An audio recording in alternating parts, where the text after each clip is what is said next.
Hi everyone, this is Dave from Geekanoids, and in today's video I'm going to be giving you my opinion on the Oukitel A28 Smartwatch.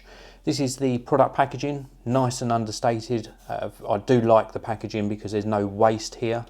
Inside the box you get the watch itself, you also get some instructions, micro USB to USB charging cable and a charging dock as well. So let's just pop this out of the way. Now the watch is available in two different colours.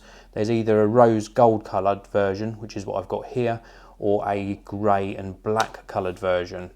This is the charging sort of dock. You snap this onto the back of the watch. There's a cutout on the side so you can still access the watch's power button. And then on this side it's simply a matter of plugging in your micro USB to USB cable and in turn plugging that into the side of your computer or a wall charger. This is the watch itself. Very pleasant design actually. I was really surprised how nice this looks straight out of the box. It comes supplied on a leather strap, a very nice supple leather strap in this brown sort of crocodile finish. On this end here we have got a rose gold plated buckle. All looks really very nice, and on the inside it's sort of almost a caramel colour. Now whilst we're round the back, let's just show you the actual watch back itself, which is plastic. The front surround, the bezel is stainless steel coated in a rose gold colour, almost like I would call PVD finish, but maybe not quite PVD. I'm not sure of the actual method they use for coating the metal. But this is the back of the watch. You can see the 4 contact pins there which make connection with the charger that I just showed you. And once it's snapped into place, that gives you your connection for charging. We have also got a heart rate sensor on the back here as well, and the plastic back is held in place by 4 screws in each of the corners. And if we go back round to the front, you can see this stainless steel metal surround, again coated in this rose gold finish. It comes supplied with a screen protector already applied to the front of the watch, and we can turn it on by just tapping the button on the side here. And this is one of the 3 watch faces that are available for the A28. If we swipe down, it actually gives you access to the menu system. And from here you can access your phone book, a dialer, messaging and call logs. If we go into call logs, for example, it shows you the time and date that you last made that call. When you've read the call logs, you simply swipe in from the left again and it takes you back to the menu system. Now we can actually scroll across and show you some of the other options. We've got remote notifier, find my device, calendar and alarm. Now this is connected via Bluetooth to my iPhone 6. Most of the functions worked, but for example the find my device function wouldn't work. We've also got Bluetooth music, remote capture, Bluetooth connection and also a file manager. And then we've got a pedometer, sleep monitor.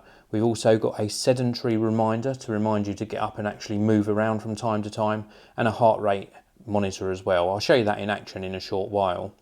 We've got a sound recorder, quick response. We've got a theme option as well, so we can change the colour of the backgrounds, and also a calculator. And last but not least, we've got settings. Now the settings are only a few. We've got Bluetooth, clock, sound and volume.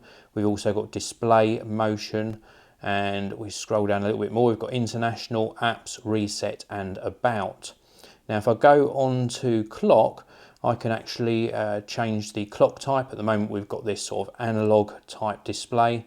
We've also got this one to choose from, a digital display, and then this one here, which looks quite familiar. I'll let you decide where you've seen that one before. But let's perhaps switch to this one here, and we'll tap on OK, and then we can go back to the clock by swiping this way and then swiping down, and it goes into the clock function. So this is what the digital display looks like. I think the clock selection isn't that great at the moment. I do hope that Oukitel actually increase the range of clock faces that you can install. That would be really nice. But for the most part, it's certainly acceptable. You know, it's a nice range, but not an extensive range of clock faces. Now on the wrist, it's extremely comfortable. I like the way it sits on the wrist. It's not too big, certainly a little bit bigger than something like an Apple Watch, but it's not uncomfortable to wear, and it is very light indeed. Now I mentioned that I was going to demonstrate the heart rate sensor, so let's just scroll across to there. You can see when it was last taken. You can also gain access to a list, so you can see the history of your heart rate recordings. We click on start and it does some measuring, and then it'll come back to you with your current heart rate.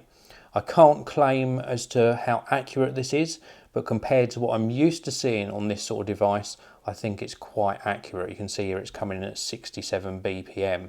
So overall, this is a really nice experience. I think we've got a nice value smartwatch that allows you to make and take calls on the actual watch itself, which I think is really nice.